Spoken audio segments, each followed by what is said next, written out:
Assalamualaikum guys, apa kabar? Semoga sehat-sehat ya. Kali ini aku ada FYI penting nih, simak baik-baik ya. Ada yang tahu BTP nggak nih? Jadi, BTP merupakan zat atau bahan yang ditambahkan dan dicampurkan pada waktu pengolahan produk pangan untuk mempengaruhi sifat atau bentuk produk pangan itu sendiri. Bahan tambahan makanan bukan secara alamiah merupakan bagian dari bahan makanan, tetapi terdapat dalam bahan makanan tersebut karena perlakuan saat pengolahan, penyimpanan, atau pengemasan.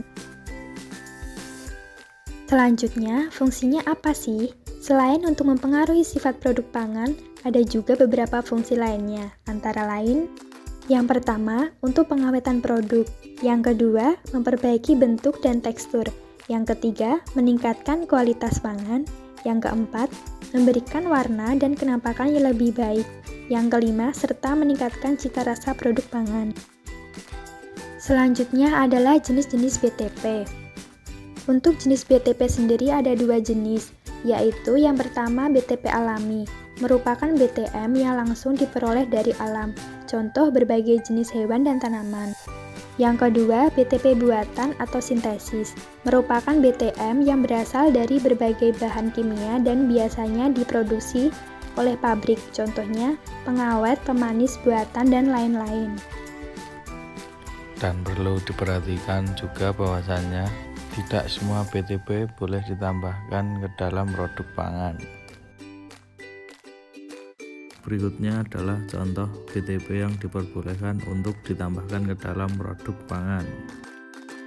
Yang pertama adalah antioksidan, kedua pemanis buatan, ketiga pengawet, keempat pewarna makanan, kelima penyedap rasa dan aroma, serta yang terakhir adalah pengental. Dan yang selanjutnya adalah contoh BTP yang tidak diperbolehkan, antara lain adalah borak, formalin, radamin B, dan metanil yellow. Serta berikutnya adalah batas maksimal BTP. Batas penggunaan BTP tidak boleh sembarangan. Batas maksimal penggunaannya berbeda-beda tergantung pada persentase penggunaan bahan baku dalam setiap pengolahannya. Untuk lebih detailnya dapat dilihat pada peraturan BPOM nomor 11 tahun 2019 tentang bahan tambahan pangan. Kalau tadi pengertian, fungsi, dan jenisnya sudah dijelaskan di awal, sekarang penjelasan mengenai syarat penggunaan BTP yang baik. Jadi, BTP dapat digunakan secara tunggal ataupun campuran dengan catatan yang campuran harus berasal dari golongan yang sama dengan penjumlahan hasil bagi masing-masing dengan batas maksimal tidak boleh lebih dari 1. Yang kedua, untuk jenis BTP yang tidak dapat dianalisis, penggunaan BTP dihitung berdasarkan penambahan BTP yang digunakan dalam pangan. Adapun 4 hal yang harus kita perhatikan mengenai BTP. Yang pertama, BTP bukan untuk dikonsumsi secara langsung.